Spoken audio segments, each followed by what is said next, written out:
Kaum muslimin yang dimuliakan oleh Allah Subhanahu wa taala. Tadi sudah kita menjelaskan bahwasanya salah satu yang kita berlindung kepada Allah darinya adalah min syarri hasid, dari kejahatan orang-orang yang dengki, idza hasad, apabila ia dengki. Ya, ini namanya hasad, ya, dengki.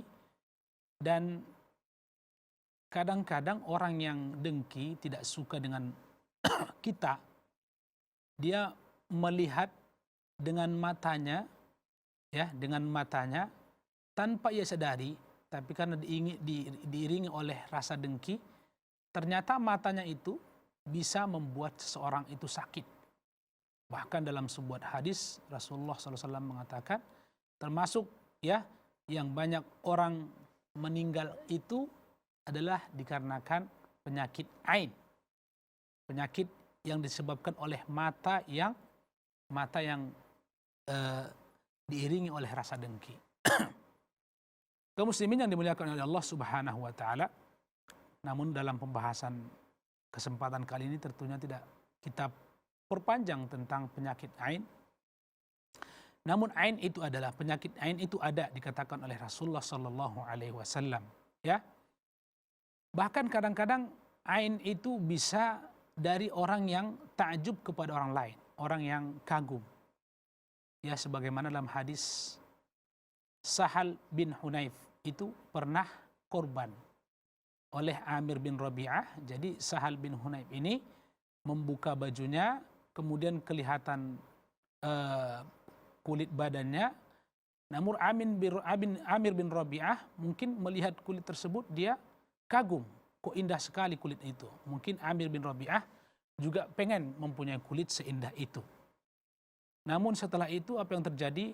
Sahal bin Hunayf setelah beberapa hari tidak bisa bangkit, sakit. Kemudian perihal tersebut disampaikan kepada Rasulullah sallallahu alaihi wasallam. Maka Rasulullah SAW mendatangi Amir bin Rabi'ah. Rasulullah mengatakan, ala ma yaqtul ahadukum akhahu. Kenapa seseorang ya menyakiti saudaranya? Artinya kadang-kadang kita tanpa kita sadari, ya, kita menyakiti orang lain dengan sesuatu yang kita tidak sadari. Kemudian Rasulullah SAW mengatakan, halla baraktahu, kenapa engkau tidak mengucapkan barakallahu fiik? Dari sini kaum muslimin yang dimuliakan Allah Subhanahu wa taala, apabila kita melihat orang lain, ya, atau mungkin anak kita, dan kita kagum dengan mungkin dengan kelucuan anak kita, atau kita kagum dengan seseorang, begitu, maka kita harus mengatakan subhanallah atau barakallahu fiik, agar dia tidak terkena penyakit ain. Nah, kaum muslimin yang dimuliakan Allah Subhanahu wa taala, kalau mungkin ada orang yang berbuat hasad kepada kita, ya, dan kita tidak tahu seseorang itu hasad, dengki atau tidak kepada kita, maka Allah Subhanahu wa taala mengajari kita sering-seringlah membaca qul a'udzu birabbil falaq, ya, dan qul a'udzu birabbin nas. Kaum muslimin yang dimuliakan oleh Allah Subhanahu wa taala, satu poin penting yang perlu kita catat bahwasanya dikatakan ulama, ya, Rasulullah sendiri adalah merupakan, ya, manusia yang paling Allah cintai, namun diperintahkan untuk berlindung kepada Allah. Apalagi kita yang mungkin kita tidak bisa memastikan kalau kita lah hamba yang dicintai oleh Allah Subhanahu wa taala. Kita tidak bisa memastikan. Nah, oleh karena itu kaum muslimin, apabila kita sakit, anak kita sakit, keluarga kita sakit, terkena sihir, terkena ain, dan lain sebagainya, ya, tidak boleh kita mendatangi perdukunan. Tapi kita harus berlindung kepada Allah, bukan kepada orang lain, ya, atau bukan kepada hal-hal yang bisa membawa kepada kesyirikan. Hari ini banyak kita melihat orang tua ketika anaknya sakit sedikit, maka dibuat sesuatu yang digantungkan di tangannya atau di lehernya. Nah, ketika dia menggantungkan sesuatu itu di tangannya atau di lehernya, bukankah ada timbul dalam hatinya dia beriktimat, ya, dia bertawakal, berlindung kepada azimat itu, bukan kepada Allah. Dan belum juga kita tahu apa sebenarnya komposisi, apa isi yang terdapat dalam azimat-azimat itu. Bisa jadi itu hal-hal yang justru membawa anak tersebut, ya, kepada yang lebih parah lagi. Oleh karena itu, ini Allah Subhanahu wa taala mengajari kita, memberikan pelajaran kepada kita agar mengobati penyakit-penyakit kita dengan ayat-ayat Allah, karena yang menyembuhkan itu Allah Subhanahu wa taala. Kalau yang menyembuhkan itu dari Allah Subhanahu wa taala, maka ikutilah tata cara yang telah ditetapkan oleh Allah Subhanahu wa taala. Qul, katakan, kata Allah Subhanahu wa taala kepada Rasulullah sallallahu alaihi wasallam, jikalau Rasulullah juga menggunakan ayat ini sebagai ayat jampi-jampi atau sebagai ayat pengobat, ayat yang bisa dijadikan sebagai ruqyah, kenapa ada sebahagian kaum muslimin yang mengaku pengikut Rasulullah sallallahu alaihi wasallam lebih memilih hal-hal yang tidak jelas, yang tidak jelas sumbernya. Kadang-kadang itu ada kalimat-kalimat yang mengandung kesyirikan, kalimat-kalimat yang entah dengan bahasa apa. Ini jelas ada dalam Al-Quran. Mari, kalau kita ingin sayang terhadap anak cucu kita, sayang terhadap diri kita, ya, dan juga sayang terhadap akidah dan agama kita, kita amalkan apa yang telah diajarkan oleh Allah Subhanahu wa taala. Baca Qul a'udzu birabbil falaq, ya, di dalam rumah kita, dalam keseharian kita. Apabila ada yang sakit di antara anak-anak kita, bacakan Qul a'udzu birabbil falaq dan Qul a'udzu birabbin nas. Kaum muslimin yang dimuliakan oleh Allah Subhanahu wa taala.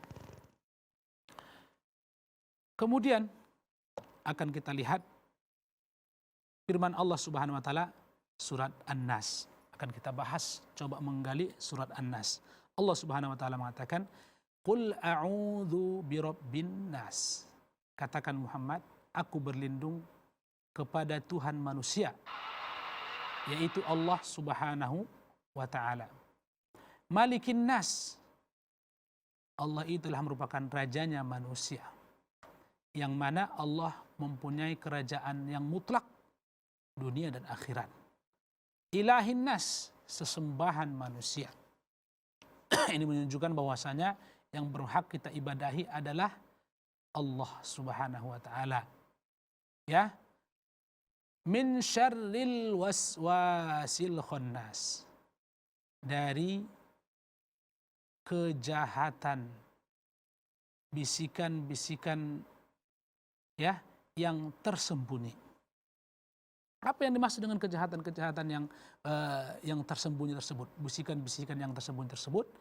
Dikatakan oleh para ulama yang dimaksud di sini adalah merupakan qarin, yaitu setan yang selalu alladzi yuwaswisu fi sudurin nas, yang selalu membisikkan kepada jiwa manusia agar manusia itu lalai, agar manusia itu tidak ingat kepada Allah Subhanahu wa taala. Oleh karena itu dalam sebuah hadis Rasulullah SAW, ma minkum min ahadin illa waqad wukila lahu qarinuhu.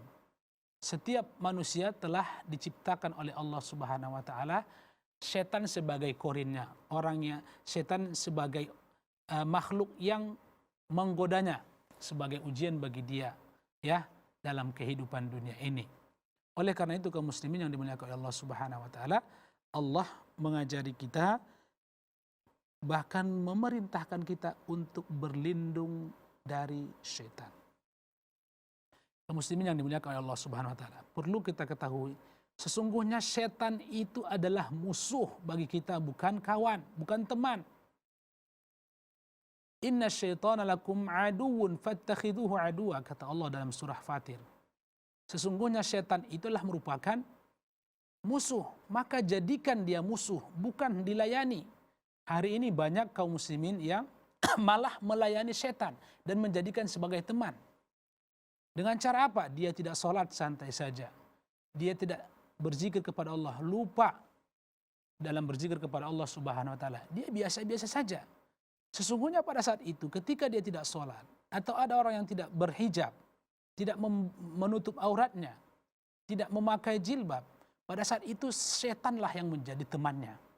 Setan itu tidak pernah menginginkan kita itu bahagia. Setan itu selalu berusaha untuk menggoda kita di dunia ini agar tetap kita istiqomah dalam kejahatan. Itu yang diinginkan oleh setan. Dan nanti di neraka, ketika kita sudah terjerumus ke neraka, setan itu akan tertawa berbahak-bahak. Oleh karena itu kaum muslimin yang dimuliakan Allah Subhanahu wa taala, yang menjadi teman kita itu adalah Allah, Rasulnya. Itu yang menjadi teman kita, malaikat. Maka jadikan itu teman. Maka berlindung kepada Allah Subhanahu wa taala dari musuh utama kita ini. Dan Allah Subhanahu wa taala mengajari kita untuk berlindung daripada musuh utama itu. Apa itu? Minal jinnati wan nas. Setan, baik itu dari golongan manusia ataupun dari golongan jin. Kaum muslimin yang dimuliakan oleh Allah Subhanahu wa taala. Sekali lagi, sesungguhnya setan itulah merupakan musuh. Mari kita sadari, apakah kita saat ini menjadikan setan sebagai musuh? Kalau kita cinta kepada dosa, berarti kita masih berteman dengan setan.